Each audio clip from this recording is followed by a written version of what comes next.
Good afternoon. COVID-19 സമ്പർക്കത്തിലൂടെ വ്യാപകമായിക്കൊണ്ടിരിക്കുന്ന ഈ ഒരു സമയത്ത് നിങ്ങളെല്ലാവരും സുരക്ഷിതമായിട്ട് വീടുകളിലുണ്ടെന്ന് വിശ്വസിക്കട്ടെ. ഇന്ന് ലൈഫ് സ്കിൽ ഡെവലപ്മെൻറ്റിൻ്റെ ഫസ്റ്റ് മൊഡ്യൂളിലെ അവസാന ഭാഗത്തേക്ക് എല്ലാ പ്രിയ വിദ്യാർത്ഥികൾക്കും സ്വാഗതം. ഇന്ന് നമ്മൾ ഡിസ്കസ് ചെയ്യുന്ന ടോപ്പിക്ക് ലീഡർഷിപ്പ്. കേട്ടുകൊണ്ടിരിക്കുന്ന ഒരു വാക്കാണ് ലീഡർ അല്ലെങ്കിൽ ലീഡർഷിപ്പ് എന്ന് പറയുന്നത്. ലീഡർഷിപ്പ് എന്ന് പറയുമ്പോൾ എന്തൊക്കെയാണ് അതിൽ ഉൾപ്പെടുത്തേണ്ടത്, എന്തെല്ലാം കാര്യങ്ങളാണ് ഒരു ലീഡർഷിപ്പ് ക്വാളിറ്റിക്ക് ഉണ്ടായിരിക്കേണ്ടത്? അതുകൊണ്ട് തന്നെ പ്രധാനമായ 3 കാര്യങ്ങളാണ് ലീഡർഷിപ്പ് എന്ന് പറയുന്ന ഈ ടോപ്പിക്കിൽ നമ്മൾ ചർച്ച ചെയ്യുന്നത്. ഒന്ന്, ഒരു ലീഡർ ആരായിരിക്കണം, അയാളുടെ ക്വാളിറ്റീസ് എന്തൊക്കെയായിരിക്കണം. 2, അയാൾ ചെയ്യുന്ന പ്രധാന ഫങ്ഷൻസ് എന്തായിരിക്കണം. 3, ഡിറ്റർമിനൻറ്റ്സ് ഓഫ് ലീഡർഷിപ്പ്. 3 ടോപ്പിക്കുകൾ ലീഡർഷിപ്പിലൂടെ നമ്മൾ ചർച്ച ചെയ്യുന്നുണ്ട്. ലീഡർഷിപ്പ് എന്ന് പറഞ്ഞാൽ ഒരു സോഷ്യൽ ഇൻഫ്ലുവൻസ് ആണ്. Leadership it describes as A process of social influence in which one person can at least the aid and support of others in the accomplishment of teamwork. ഒരു team വർക്കിൻ്റെ പരിപൂർണതയിലെത്തിക്കുന്നത് അതിനെ ആ ടാസ്കിനെ മുഴുവൻ നിയന്ത്രിക്കുന്നതും ഒരു ലീഡറായിരിക്കും. അതാണ് ലീഡറുടെ പ്രത്യേകത എന്ന് പറയുന്നത്. ലീഡർഷിപ്പ് ക്വാളിറ്റിയുടെ ഏറ്റവും പ്രധാന ഭാഗം എന്ന് പറയുന്നത് അയാൾക്കുണ്ടാകുന്ന സെൽഫ് കോൺഫിഡൻസും അതേപോലെ തന്നെ സെൽഫ് മാനേജ്മെൻറ്റുമായിരിക്കും. അതുകൊണ്ട് തന്നെ ഇവിടെ പറയുന്നു, process of social influence in which one person can enlist the aid most support others in the accomplishment of team work. ഒരു ടീം വർക്കിൻ്റെ വിജയമാണ് ഒരു ലീഡർഷിപ്പിലൂടെ നമ്മൾ കാണുന്നത്. 3 components are involve in the leadership. 3 പ്രധാനപ്പെട്ട പോയിന്റുകൾ ലീഡർഷിപ്പിൽ ഉൾപ്പെടുന്നുണ്ട്. ഫസ്റ്റ് പോയിന്റ് എന്ന് പറയുന്നത് person, people and purpose. There are 3 points including of the leadership. First one person, people and purpose. എങ്ങനെയാണ് ഈ 3 പോയിന്റുകളും കണക്റ്റഡ് ആവുന്നത് എന്നുള്ളത് നമുക്ക് നോക്കാം. Person influences people act to achieve the purpose. The person and the people are committed to the purpose. Leadership എന്താണെന്ന് മനസ്സിലാക്കുന്നു. ലീഡർഷിപ്പിൻ്റെ 3 പ്രധാന കമ്പോണൻസുകൾ ഏതാണെന്ന് മനസ്സിലാക്കി. First point person, people and purpose. People person influences people act to achieve the purpose. The person and the people are committed to the purpose. ഇതാണ് 3 കമ്പോണൻസുകൾ ഒരു ലീഡർഷിപ്പിൻ്റെ involve ചെയ്യുന്നത്. ഇനി ഒരു ലീഡർ എങ്ങനെയുള്ള ആളായിരിക്കണം? The leader has to practical and realistic. യാഥാർത്ഥ്യത്തോടെ പ്രാക്ടിക്കലായി കാര്യങ്ങൾ ചെയ്യാൻ കഴിയുന്ന ഒരു വ്യക്തിയായിരിക്കണം ലീഡർ എന്ന് പറയുന്നത്. മാത്രമല്ല, the effectiveness of leadership depends on the leadership style, followers, expectation, leader group relations, organisational climate, task and humbleness, open, creativity, fairness, assertiveness. ഇതെല്ലാം ഉൾക്കൊള്ളുമ്പോഴാണ് leader എന്ന് പറയുന്നത് ഇഫക്റ്റീവായിട്ട് അവിടെ മാറുന്നത്. ഏത് സാഹചര്യത്തെയും നേരിടാനുള്ള ഒരു ഉറപ്പാണ് ഒരു ലീഡർ തൻ്റെ പ്രവർത്തനത്തിലൂടെ കാഴ്ചവെക്കുന്നത്. So the leader has to practical and realist. It must take to language the visionary and the idealist. അദ്ദേഹത്തിനൊരു ഗോൾ ഉണ്ടായിരിക്കും. അല്ലെങ്കിൽ അദ്ദേഹത്തിൻ്റെ ടീമിനൊരു ഗോൾ ഉണ്ടായിരിക്കും. അതിലേക്ക് എത്തുക എന്നുള്ളതാണ് മെയിൻ പർപ്പസ് എന്ന് പറയുന്നത്. അതുകൊണ്ട് തന്നെ ഒരു ലീഡർക്ക് ആവശ്യമാകുന്ന ചില ഗുണങ്ങളുണ്ട്. അദ്ദേഹം എന്ന് പറയുന്നത് ഡെഡിക്കേറ്റഡ് ആയിരിക്കണം, ഹമ്പിളായിരിക്കണം, ഓപ്പൺ മൈൻഡ് ആയിരിക്കണം, ക്രിയേറ്റീവ് ആയിരിക്കണം, ഫെയർനെസ് ആയിരിക്കണം, അസേർട്ടീവ്നെസ് ആയിരിക്കണം. ഇത്രയും ഗുണങ്ങൾ ഉൾപ്പെടുമ്പോഴാണ് ആ ലീഡറെ ഗ്രൂപ്പ് അംഗീകരിക്കുന്നത്. അതുമാത്രമല്ല, പ്രാക്ടിക്കൽ ആൻഡ് റിയലിസ്റ്റ് ആറ്റിറ്റ്യൂഡ് ഉള്ള വ്യക്തിയും ആയിരിക്കണം. അതാണ് ലീഡറിൻ്റെ ഒരു ക്വാളിറ്റി എന്ന് പറയുന്നത്.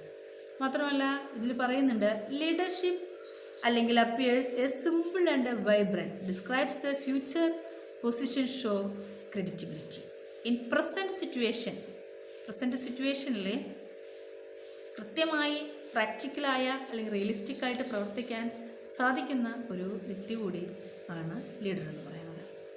നമ്മളിന്ന് പറഞ്ഞ ലീഡർഷിപ്പിലെ മറ്റൊരു പ്രത്യേകതയാണ് ഫങ്ഷൻസ് ഓഫ് ലീഡർഷിപ്പ് എന്ന് പറയുന്നത്. ഒരു ലീഡർക്ക് എന്തെല്ലാം ഫങ്ഷനുകൾ ചെയ്യാനുണ്ട്? First one, to act as a representative. അദ്ദേഹം ഒരു റെപ്രസെൻറ്റേറ്റീവാണ്, ഒരു ഗ്രൂപ്പിൻ്റെ തിരഞ്ഞെടുക്കപ്പെടുന്ന ഒരു വ്യക്തിയാണ്. To develop team spirit. ആ ഗ്രൂപ്പിലേക്ക് ആവശ്യമുള്ള ടീം സ്പിരിറ്റ് നൽകാനായിട്ട് അല്ലെങ്കിൽ അതിൻ്റെ പ്രവർത്തനങ്ങൾക്ക് ഉജ്ജ്വലമായ രീതിയിൽ അതിൻ്റെ വിജയം കൈവരിക്കാൻ അദ്ദേഹം ഒരു ടീം സ്പിരിറ്റ് നൽകേണ്ടതുണ്ട്. മാത്രമല്ല, to act a counsellor. Power use of proper power use and time management, self effectiveness. ഇത്രയും ഫങ്ഷൻസ് ചെയ്യുമ്പോഴാണ് ലീഡർഷിപ്പ് ക്വാളിറ്റി എന്ന് പറയുന്നത് അവിടെ നിലനിൽക്കുന്നത്. അദ്ദേഹം ടു ആക്ട് ആസ് എ റെപ്രസെൻറ്റേറ്റീവാണ്, കൗൺസിലറാണ്, ടീം സ്പിരിറ്റുള്ള വ്യക്തിയായിരിക്കണം, അദ്ദേഹം പവർ ഉപയോഗിക്കാൻ കഴിവുള്ള ആളായിരിക്കണം, സെൽഫ് മാനേജ്മെൻറ്റ് ഉണ്ടായിരിക്കണം, ഒരു ടൈം മാനേജ്മെൻറ്റ് നടത്താൻ സാധിക്കണം. ഇതെല്ലാം ഉൾപ്പെടുമ്പോൾ ഒരു ഫങ്ഷൻ എന്ന് പറയുന്നത് അവിടെ ക്ലിയർ ആവും. ഇനി ലീഡർഷിപ്പിൻ്റെ 3 വ്യത്യസ്ത മേഖലകളുണ്ട്. അതിൽ ഒന്നാണ് ഓട്ടോക്രാറ്റിക്, സെക്കൻഡ് വൺ എന്ന് പറയുന്നത് ഡെമോക്രാറ്റിക് ആണ്, തേർഡ് വൺ എന്ന് പറയുന്നത് free fair or free rein ലീഡർഷിപ്പാണ്. ഡിഫറെൻറ്റ് സ്റ്റൈൽസ് ഓഫ് ലീഡർഷിപ്പാണ്. ചിലപ്പോൾ അത് ഓട്ടോക്രാറ്റിക് ആവാം, അല്ലെങ്കിൽ അത് ഡെമോക്രാറ്റിക് ആവാം, അല്ലെങ്കിൽ അത് ഫ്രീ ആയിരിക്കാം. ഓട്ടോക്രാറ്റിക് എന്ന് പറഞ്ഞാൽ എന്താ? സെൻട്രലൈസ്ഡ് ഓഫ് ദ ലീഡർ അവിടെ ഉണ്ടായിരിക്കും. ഡെമോക്രാറ്റിക് എന്ന് പറയുമ്പോൾ എന്താണ്? സോഷ്യൽ ഈക്വാലിറ്റി കൊടുക്കും. എന്നാൽ ഫ്രീ ഫെയർ റീജിയൻസ് എന്ന് പറയുമ്പോൾ എന്താണ്? സബോർഡിനേറ്റിന് പ്രാധാന്യം കൊടുക്കും. ഇത്രയുമാണ് ഏതിൽ പറയുന്നത്? ലീഡർഷിപ്പിൻ്റെ സ്റ്റൈലിൽ പറയുന്നത്. ഇനി ഫാക്ടേഴ്സ് ഓഫ് ഡിറ്റർമിനിങ് ലീഡർഷിപ്പിനെ കുറിച്ച് പറയുന്നുണ്ട്. ഫാക്ടേഴ്സ് ഓഫ് ഡിറ്റർമിനിങ് ലീഡർഷിപ്പ് എന്ന് പറയുമ്പോൾ അവിടെ പേഴ്സണാലിറ്റി ഉണ്ടായിരിക്കും, അതേപോലെ തന്നെ ഒരു പേഴ്സണൽ പ്രസൻസ് ഉണ്ടായിരിക്കും, കരിഷ്മ, അതുപോലെ തന്നെ സെൽഫ് കോൺഫിഡൻസ് ഉണ്ടായിരിക്കും, അതേപോലെ തന്നെ ഫോർമുലേറ്റ് ക്ലിയർ വിഷൻ ഉണ്ടായിരിക്കും. ഇത്രയും കാര്യങ്ങൾ ഇതിൽ പറയുന്നുണ്ട്.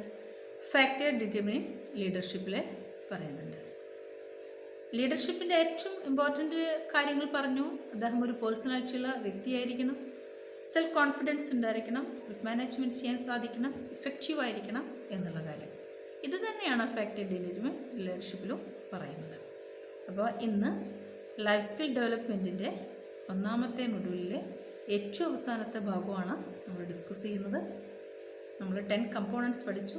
ആ 10 കമ്പോണൻസിലെ ഏറ്റവും പ്രധാനപ്പെട്ട ഒരു ഭാഗമാണ് ലീഡർഷിപ്പ് എന്ന് പറയുന്നത്. മറ്റു ഘടകങ്ങൾ നമുക്കറിയാം. ലീഡർഷിപ്പിലെ പ്രധാനമായിട്ടും എന്താണ് ലീഡർഷിപ്പ് എന്ന് മനസ്സിലാക്കുന്നു. ഒരു ഗോൾ നേടിയെടുക്കുന്നതിന് വേണ്ടിയിട്ട് ഒരു ഗ്രൂപ്പിനെ നയിക്കുക എന്നുള്ളതാണ് ഇതിൻ്റെ പ്രത്യേകത, ലീഡർഷിപ്പിൻ്റെ പ്രത്യേകത എന്ന് പറയുന്നത്. 3 തരത്തിലുള്ള ലീഡർഷിപ്പ് സ്റ്റൈലാണ് നമുക്കുള്ളത്. അത് ഓട്ടോക്രാറ്റിക് ആണ്, ഡെമോക്രാറ്റിക് ആണ്, ഫ്രീ ഫയർ റീജിയൻ ആയിരിക്കാം. ഈ free fire of rain leadership എന്ന് പറഞ്ഞു അവിടെ നമുക്ക് സബോർഡിനേറ്റിനൊക്കെ കുറച്ചൊക്കെ ഒരു ഫ്രീ ഹാൻഡ് ഉണ്ടായിരിക്കുന്ന ഒരവസ്ഥയാണ്. രണ്ടാമത്തെന്ന് പറയുന്നത് ഡെമോക്രാറ്റിക് ലീഡർഷിപ്പാണ്. ഡെമോക്രാറ്റിക് ലീഡർഷിപ്പിലെ ഒരു സോഷ്യൽ ഈക്വാലിറ്റി നമ്മളവിടെ കാണുന്നുണ്ട്. പിന്നെ നമ്മൾ പറഞ്ഞത് ഓട്ടോക്രാറ്റിക് ആണ്. ഓട്ടോക്രാറ്റിക് എന്ന് പറഞ്ഞാൽ സെൻട്രലൈസ്ഡ് ഇൻ ദ ലീഡർ ആയിരിക്കും അതിൻ്റെ പ്രത്യേകത. പിന്നെ നമ്മൾ പഠിച്ച മറ്റൊരു കാര്യം എന്ന് പറയുന്നത് ലീഡർഷിപ്പിൻ്റെ ഫങ്ഷനാണ്. എന്തൊക്കെയാണ് ഒരു ലീഡർഷിപ്പിൽ നമുക്ക് ചെയ്യാനുള്ളത്? To act a representative. Leadership ക്വാളിറ്റിയുടെ ഏറ്റവും പ്രധാന പ്രത്യേകത എന്താണ്? ഒരു ഗ്രൂപ്പ് ഒരു റെപ്രസെൻറ്റേറ്റീവിനെ തിരഞ്ഞെടുക്കുന്നു എന്നുള്ളതാണ്. അതേപോലെ ഡെവലപ്പ് ടീം സ്പിരിറ്റ്.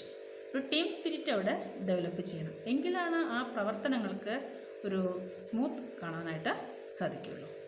അതുപോലെ തന്നെ പ്രോപ്പർ യൂസ് ഓഫ് പവറാണ്. ടൈം മാനേജ്മെൻറ്റ് ഉണ്ടായിരിക്കണം. സ്ട്രിക്റ്റ് എഫക്റ്റീവ്നെസ് എന്ന് പറഞ്ഞു കഴിഞ്ഞാൽ എഫക്റ്റീവായിരിക്കണം അവിടുത്തെ പ്രവർത്തനങ്ങൾ എന്ന് പറയുന്നത്. ഒരു ലീഡറുടെ നേതൃത്വത്തിലായിരിക്കണം കാര്യങ്ങളെങ്കിലും പ്രവർത്തനങ്ങൾ എന്ന് പറയുന്നത് ഊർജിതമാക്കേണ്ട ചുമതല എന്ന് പറയുന്നത് ലീഡറൊക്കെ ആയിരിക്കും. അതാണ് ലീഡറിനെ അവിടെ റെപ്രസെൻറ്റേറ്റീവായിട്ട് തിരഞ്ഞെടുക്കുന്നത്. ലീഡർഷിപ്പ് എന്ന് പറയുമ്പോൾ നമുക്കൊരൊറ്റ വാക്ക് മാത്രമേ നമുക്ക് പരിചയമുള്ളൂ. പക്ഷേ ആ ലീഡർഷിപ്പിൽ ഇത്രയും അധികം പോയിൻറ്റ്സുകൾ ഉൾപ്പെടുന്നുണ്ട്. അയാൾക്ക് ഫങ്ഷനുണ്ട്, ഫാക്ടേഴ്സ് ഡിറ്റർമിനിങ് ലീഡർഷിപ്പ് ഉണ്ട്. ഇത് 10 കമ്പോണൻസിൻ്റെ അവസാനത്തെ ലൈഫ് സ്കിൽ ഡെവലപ്മെൻറ്റിൻ്റെ ഒരു ടോപ്പിക്കാണ്. ഈ ടോപ്പിക്കിൽ തന്നെ നമുക്ക് മറ്റൊരു വിഷയം കൂടി ചർച്ച ചെയ്യേണ്ടതുണ്ട്. A life course approach. Life skill എന്ന് പറയുന്നത് ഒരു ലൈഫ് കോഴ്സ് അപ്രോച്ചാണ്.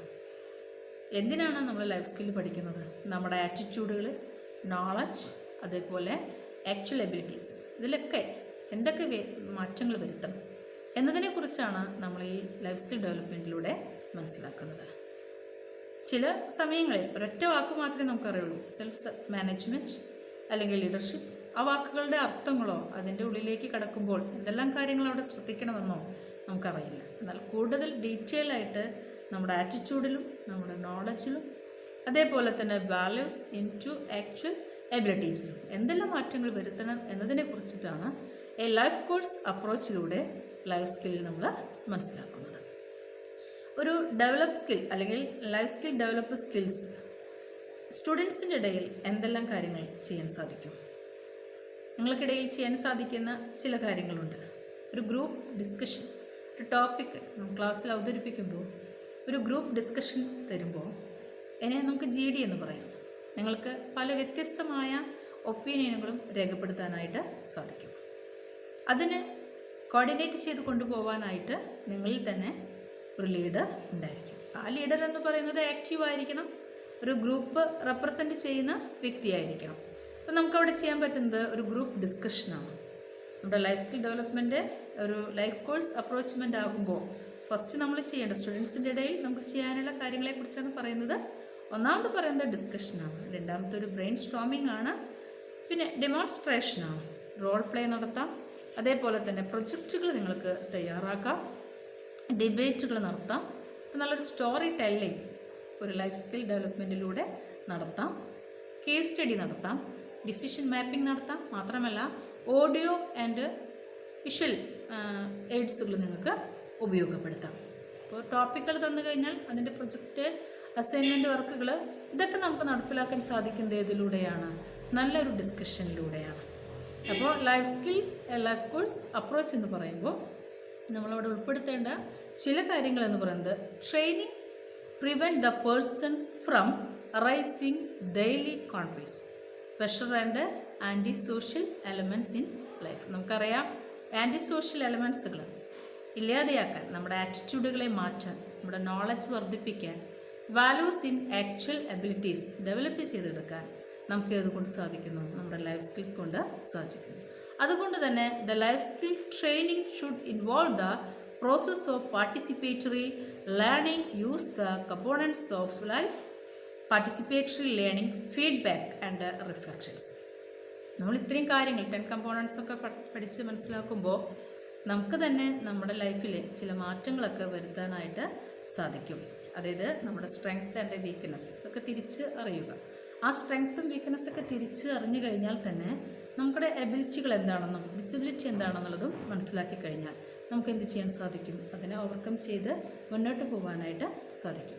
ഇവിടെ നമ്മൾ പോസിറ്റീവ് ആറ്റിറ്റ്യൂഡിനെ കുറിച്ചിട്ട് അതേപോലെ ലീഡർഷിപ്പിനെ കുറിച്ചൊക്കെ മനസ്സിലാക്കുമ്പോൾ നമ്മളിൽ എന്താണോ മോശമായിട്ടുള്ളതെങ്കിൽ അതിനെ മാറ്റി നിർത്താനായിട്ട് ഒരു ലൈഫ് സ്കിൽ ഡെവലപ്മെൻറ്റിൻ്റെ ക്ലാസ് തീർച്ചയായിട്ടും നിങ്ങളതിനെ സഹായിക്കും. അല്ലെങ്കിൽ നമുക്കിടയിൽ അത് ഒരു ഡിസ്കഷൻ ശരിക്കും വെക്കേണ്ട ഒരു ടോപ്പിക്കാണ്. അതുകൊണ്ട് ഈ ഒരു ടോപ്പിക്കിനെ കുറിച്ചും അതേപോലെ തന്നെ ഒരു ബ്രെയിൻ സ്റ്റോമിങ്ങിനെ കുറിച്ചും ഡിസിഷൻ മേക്കിങ്ങിനെ കുറിച്ചൊക്കെ നമ്മൾ കൂടുതൽ മനസ്സിലാക്കേണ്ടതുണ്ട്. അതുകൊണ്ടാണ് ലൈഫ് സ്കിൽ എന്ന് പറയുന്നത് ഒരു ലൈഫ് കോഴ്സ് അപ്രോച്ചായിട്ട് മാറുന്നത്. അപ്പോൾ ഈ ചാപ്റ്റർ എന്ന് പറയുന്നത് ലാസ്റ്റായി മൊഡ്യൂൾ ഫസ്റ്റാണ് നമ്മൾ ഡിസ്കസ് ചെയ്തിരിക്കുന്നത്. ഈ ടോപ്പിക്ക് ഇവിടെ അവസാനിപ്പിക്കുകയാണ്. എല്ലാ വിദ്യാർത്ഥികളും